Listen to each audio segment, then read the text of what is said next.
morning students. Today we will continue the lesson how do organism reproduce in class 10th. Today I will tell you about the tissue culture, advantage of tissue culture as well as the advantage of vegetative propagation. So in the last class, in the previous class I explained you about the different methods of vegetative propagation, artificial vegetative propagation, that is cutting, layering and grafting. So as I have already told you that in grafting the cut stem of two different plants are joined together and grow as a single plant. Like this, the two different plants are taken and they are cut in such a manner that both the parts of the two different plants they are joined together by a polythene or a cloth, and within a few days these two different parts of the cut parts of the plant they grow and form a single plant. And this part which contain the root part which is called the stalk and the another part which is called the scion, that is the stem part.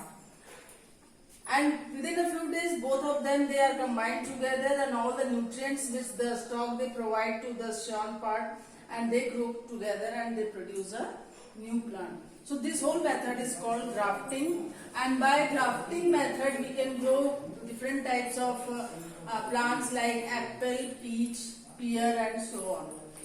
Now as I have already told you here, the cut stem which contain the root part which is called the stalk, means this is the stalk, and the second cut stem without root which is called the scion, means this part is called the scion. And the main advantage of the grafting is that the desirable characteristics of the plants can be produced by this method, that is by the process of grafting. Second, it takes less time, means within a few days this plant can join together and they start flowering. Third is many varieties of plants can be grown by this method, means different varieties like just now I told you apple, peach, pear, different types of plants can be grown by this method. And the last is that seedless fruits can be grown by the grafting method. So these are the four advantages of the grafting.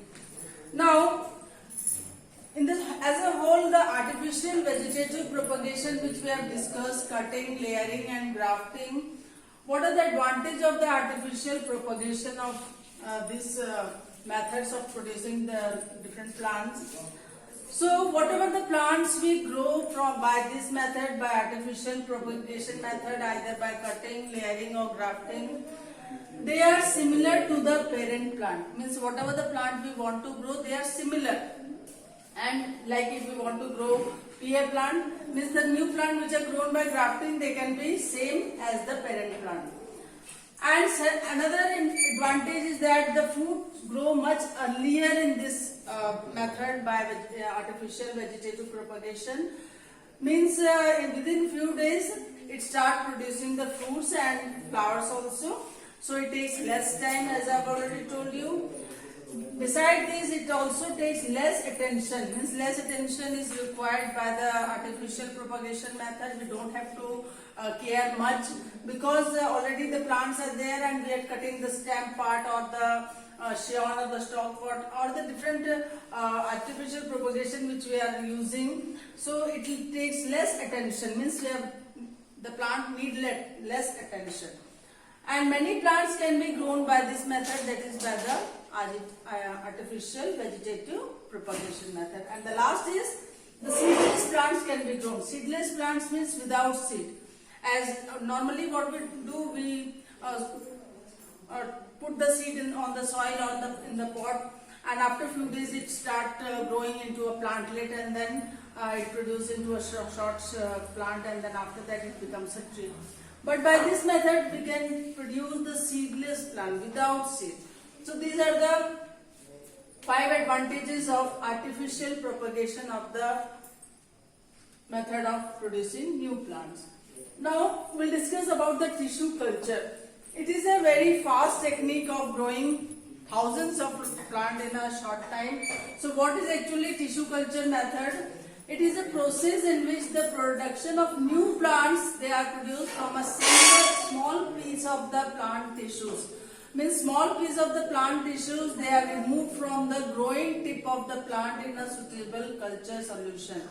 And suitable culture solution means it contains the nutrients as well as the hormones which are necessary for the growth of the plant. So when many new plants are grown from the piece of the cells or the group of the cells which is called a tissue, and these tissues are taken from the tip of the growing plant and they are put in the culture solution, and then they produce a new plant. Means in one time thousands of plants can be produced by the tissue culture method. So this method is called tissue culture. Tissue means group of cell and culture means the medium which we are giving to the cell, that is the nutrients and the hormones which we are providing. So what are the different steps of the tissue culture method? So the different steps of tissue culture method is that whatever the tissue or the group of cell which we put in the culture medium, within a few days what happens, the cell starts dividing, and after the division of the cells it forms callus like structure. So this is the first step of tissue culture. And in second step what happens, we take the callus, that is the group of cell which have just now formed after the putting the tissue in the culture medium. Now this callus is transferred to the another culture medium which contain again the new nutrients and the hormones, and now this callus is start producing the root part, and this root part with the callus which has roots, now this root also when it is transferred to another culture medium which contain jelly like substance which contain the nutrients and the hormones, now they start producing into a shoot. Means the root as well as shoot they start producing, means the plantlets they grow with the roots as well as the shoots.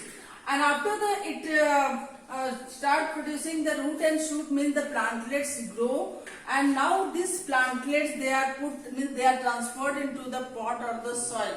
And after few days what happens, these plantlets which contain the root and the shoot part, they grow into a mature plant. So these four steps we can do the process of tissue culture, and by tissue culture thousands of plants can be grown at one time and in a short period of time. So that is the main advantage of the tissue culture. And by tissue culture the different plants can be grown. They are the ornamental plants like orchids, dahlia, chrysanthemum. So these plants can be grown from the by this method, that is by the tissue culture method. So here nothing we have to do. Here only the group of cell is taken in the culture medium and the cell starts dividing, and this cell is called the callus, and when the callus is transferred to the another culture medium it starts producing root, and after that this callus with root it is again transferred to the another medium which contain the nutrients and the hormones, and this which produce the shoot also. And after when it grows into a plantlets, they are transferred to the pot or the soil to grow a mature plant. So this whole process is called tissue culture. And what is the main advantage of the tissue culture? The main advantage is that the disease-free plants can be grown by this method. Disease-free plant means it is not affected by any kind of microorganisms. So we get a disease-free plant by the tissue culture method.